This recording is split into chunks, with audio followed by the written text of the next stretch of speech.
Hello and welcome to the very first reading vlog of Wikathon 2021. Yay! As promised, I'm going to be doing a reading vlog for all of August. Walk out of the frame. This is the start to the very first one because it is August 1st and I just started the very first book that I will be reading for Wikathon, which is Faker by Sarah Smith. So in case you missed it, I will link my TBR video up in the cards, but I am going to be buddy reading this with Justine from Miranda Monologues and Veronica from Moon and Coffee Books as sort of like a shitpost hate read. Like, we know we're not going to enjoy this, but we want to read it just to see how awful it is.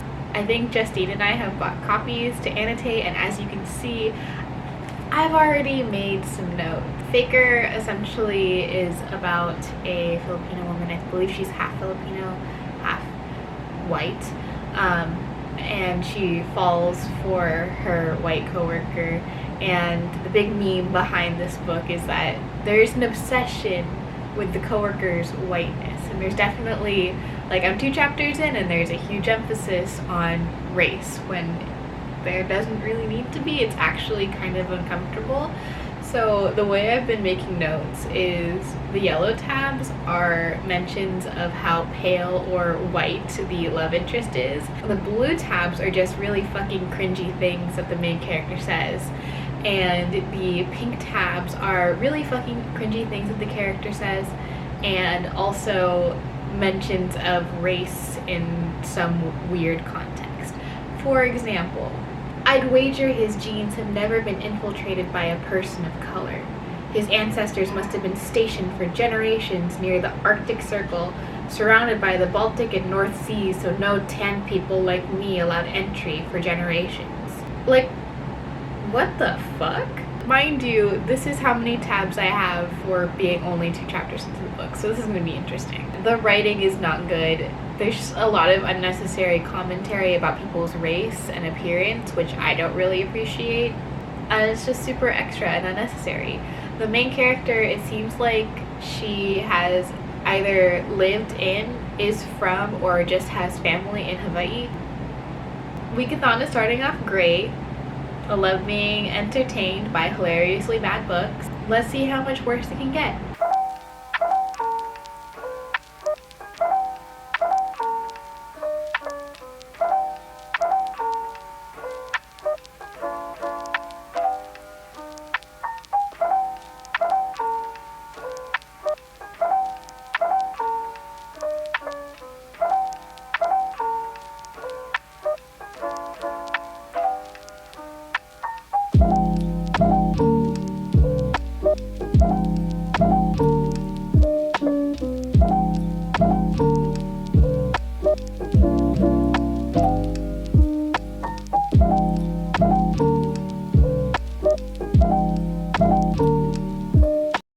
My name is Mari, and I survived Faker by Sarah Smith. Barely. I finished Faker last night, and first of all, the buddy read was totally a good idea. We've done a few buddy reads before, me, Veronica, and Justine, and the fun part about that is that you really get to learn what other people like in terms of books and what they think and whatnot. I was a little ahead of schedule. I finished this definitely before they did, and there were some parts of the book where I'm like, oh my gosh, this is gonna trigger Veronica. And lo and behold, like, she messages like a few hours later, she's like, oh my god, she starts ranting, and it's hilarious. I love it. So buddy reads, 100% recommend. Buddy reads of terrible books, absolutely recommend as well. This, not a good book, but it's not a good book for reasons I had not anticipated. So I didn't anticipate the writing to be good. I didn't anticipate there to be a lot of depth. But the last part of the book flat out incensed me. First of all, this is in the romance section of Barnes & Noble. You will find this. The romance section pretty much belongs there. Otherwise, it's just, you know, light chick lit. There's only 2 sex scenes for the most part, and I'm like, I don't read romance often, but if I do, I expect there to be some good ass sex scenes. And I was like, at the bare minimum, Sarah Smith can at least give us some good sex scenes, and we did not get that. Do not go into this book thinking you are going to have a fun, sexy time. It's not a fun, sexy time. The other thing that absolutely incensed me, and this is a spoiler, so please skip if you don't want to be spoiled for this book for some reason. Pretty much the only reason Tate starts dating Emmy, the main character, is because she looks like his ex from high school, who is also a tall, brown, Asian girl. Which is just, that's so gross to me. That is so fucking gross to me. So I guess the spoiler is that in the third act they almost have a breakup because he kisses his ex. And his reason for kissing his ex is because he thought she was Emmy, the main character. And that is gross. That is really gross, y'all. That is unacceptable to me personally. If it wasn't clear that he was only dating you for the fact that you're Asian before, it is clear now. The tab situation definitely evolved since I last checked in.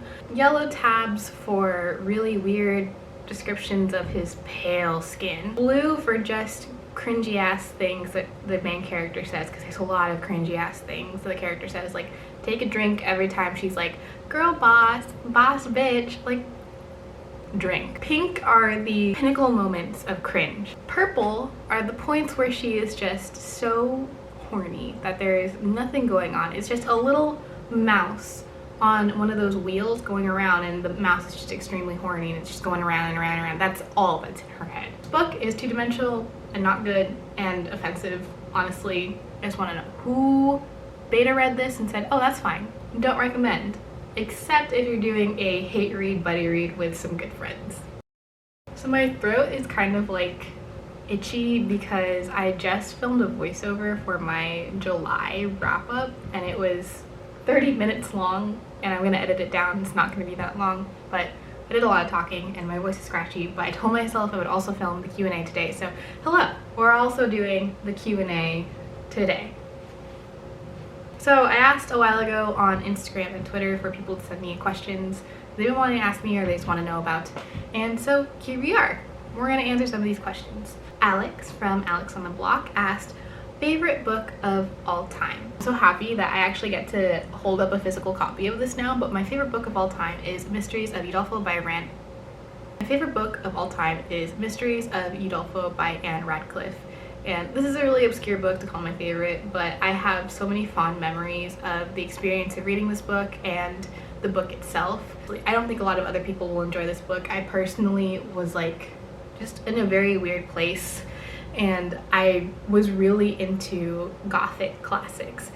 And I still kind of am. Those really do get me in terms of the classics. But this one I think just takes the cake because there's this meta commentary that Anne Radcliffe makes that kind of criticizes other Gothic tales at this time. So at this time there's a lot of like spooky things that are happening just for the spook factor.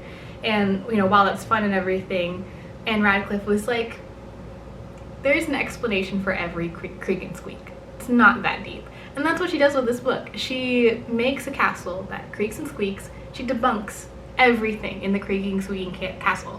And I really adored that. I think this is a fun story.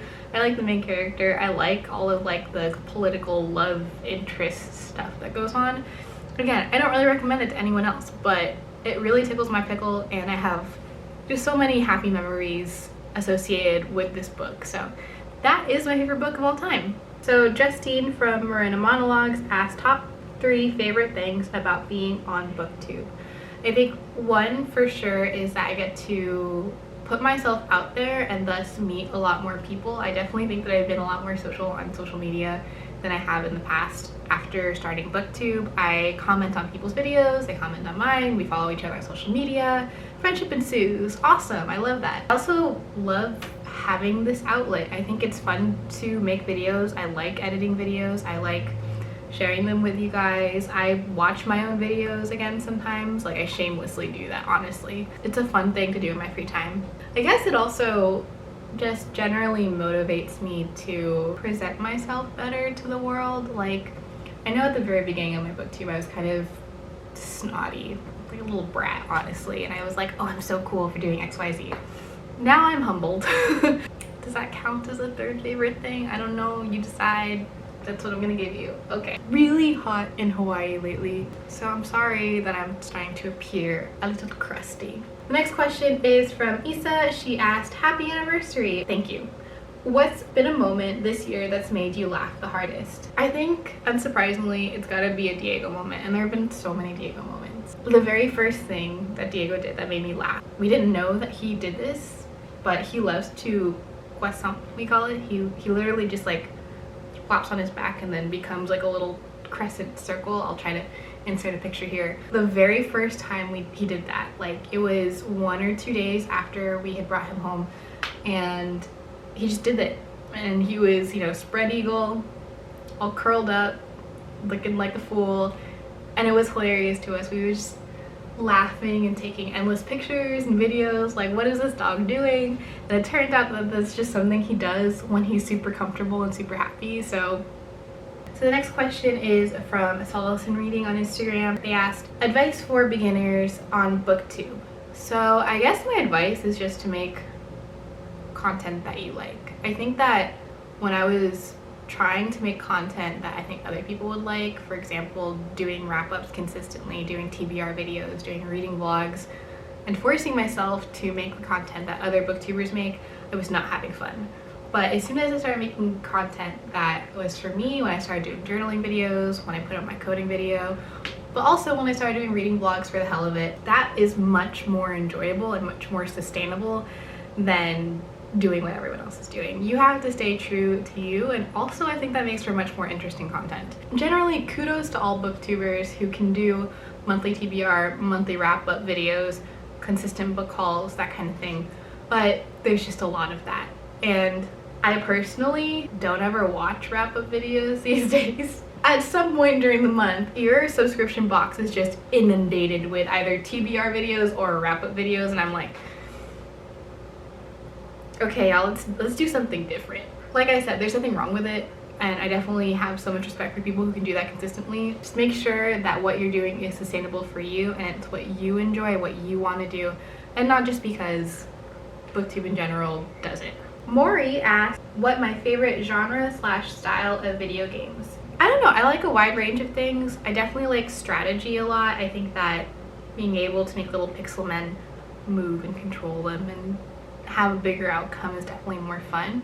Of course, Fire Emblem is probably the biggest franchise for me that I enjoy. That style of game is just very satisfying to me. I like collecting people, I like making them go out in battle and having them mow down enemy teams.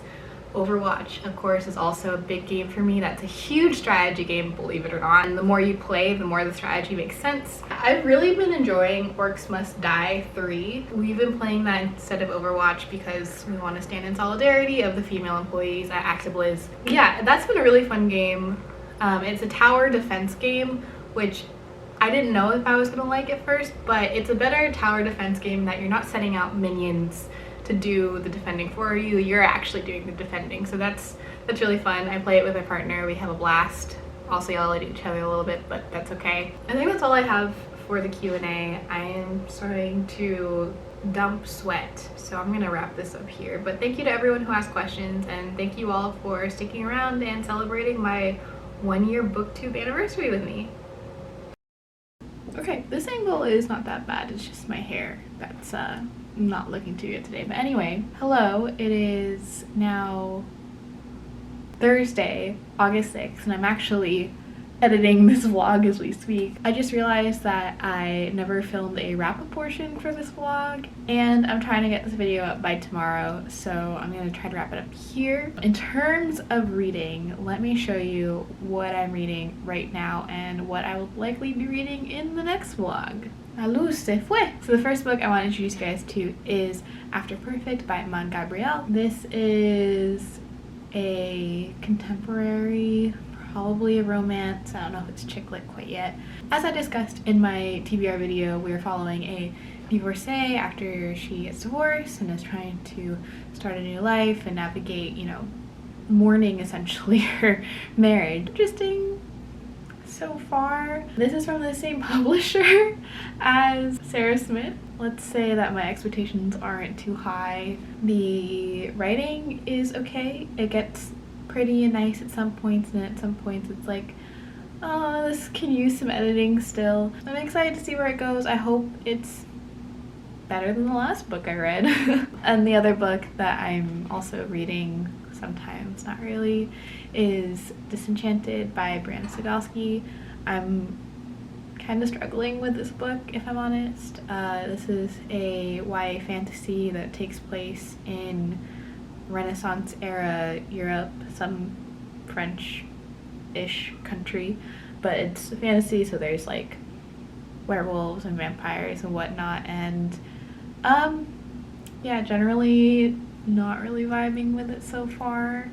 The way that I've been finding that is working for me to get through this book is reading some parts aloud and consuming some alcohol and eventually making some very funny voices for some of the characters. But if it gets me through this book, then it gets me through this book. Unfortunately, nothing that I'm loving currently, which is a stark opposite to last wikathon, to say the least. There were a lot of books that I read in the first week that I just absolutely fell in love with, including the entire Bone Witch trilogy, so